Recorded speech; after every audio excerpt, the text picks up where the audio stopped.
วังแทงตาให้ปิ้งให้นกให้ลูกให้จีวานนะบ่ได้เลยได้ปิ้งไก่มะม่วงแล้วก็ไข่นก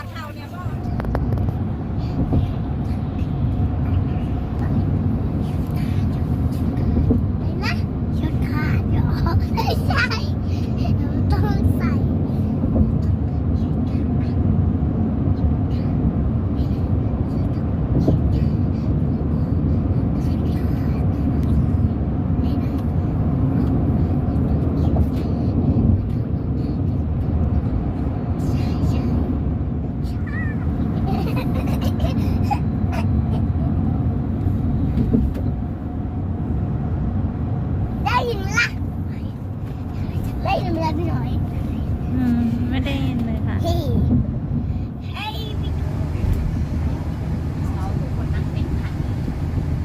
ตามบล็อกนี่แหละตามบล็อกนี่แหละ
ขนาดตอนเช้าคนยังหลายเด้นี่พี่น้องเลย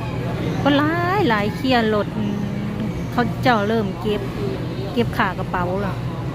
คนละ20 30 40 50 100ใครมีของหลายกันเดี๋ยวใส่หลายเนาะอันนี้กันกำลังรอขึ้นรถขามมุกดาหารสวรรณเขตเนาะสะพองกระสีขามต้นนี้แล้วพี่น้องเอ้ยเก็บภาพบรรยากาศเยี่ยมๆไปเวลคัมทูลาวเด้อพี่น้องเล็กก็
จนสิแทงตาพี่น้องเลยได้แล้วดูอันนี้ปิ้งไก่ระวังเด้อพี่น้องระวังแทงตาระวังแทงตาโอ้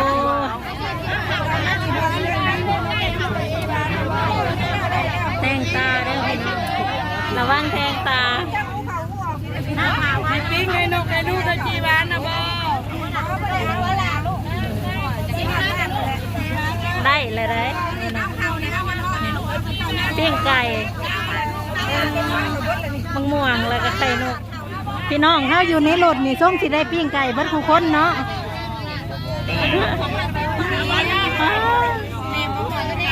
ได้ปิ้งไก่เบิดทุกคนเลยพี่น้องตาอันนี้เอา2 อันพุติเอาให้ไปแน่นี่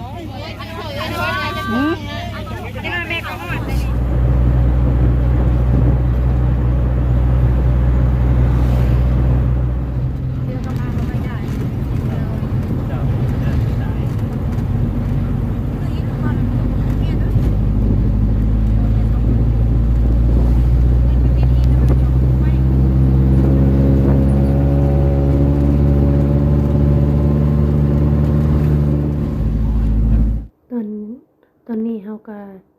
ได้มาหอดเทือนแล้วเนาะพี่น้องก็ได้แพ็คขนม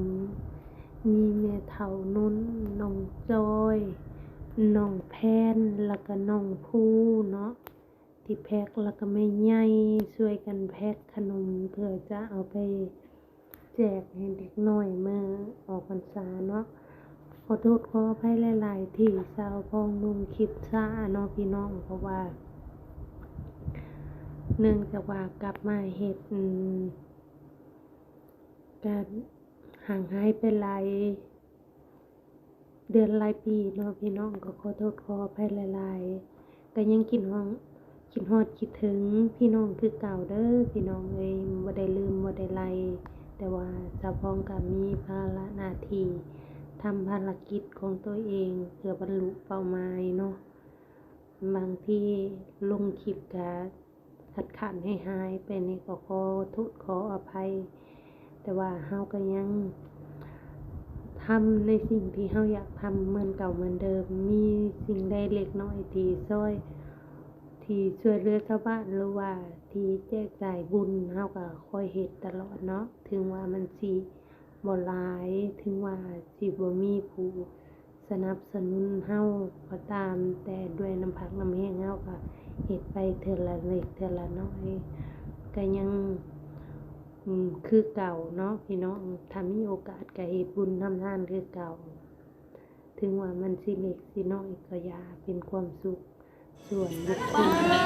ทิ้งความอยากกินลูก ก็ขอขอบใจเนาะไอ้ไปเจอที่ทางออสเตรเลียก็ยังบ่สร้างห่างหายไปใส่ก็ยังเป็นผู้อุปถัมภ์คอยทำบุญในส่วนเล็กๆน้อยๆก็คอยช่วยเหลือเนาะก็ขอบพระคุณนายหลายๆที่บ่เคยทิ้งบ่เคยปากันมาฮอดมื้อนี้ก็ขอบใจหลายๆเด้อขอให้เจ้าหังมีสุขภาพแข็งแรงเจริญรุ่งเรืองไปภายภาคหน้าลำรวยๆเฮงๆปังๆปรารถนาสิ่งหยังก็ขอให้อ้ายสมหวังสมปรารถนาอย่าได้มีโพยภัยมาใกล้ขอให้หังให้มีขอให้รวยล้นฟ้ารวยน้ำใจรวยทรัพย์สินรวยบุญรวยคุณธรรมขอให้ชีวิตจงเจริญรุ่งเรืองไปตัวกันนาด้วยเถิดสาธุ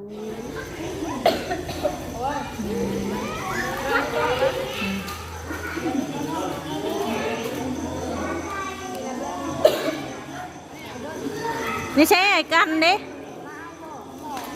เอาให้เขาเนี่ยลูก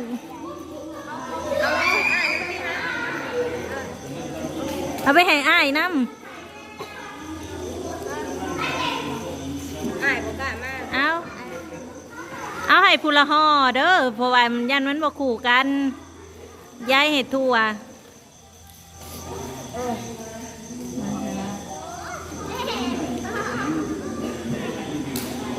เท่านู้น ให้แจกขนม นี่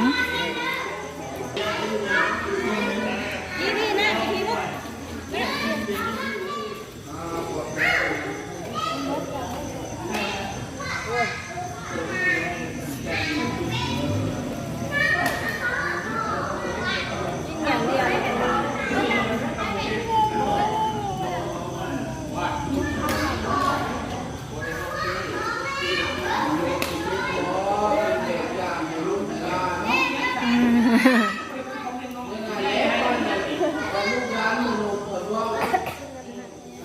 โต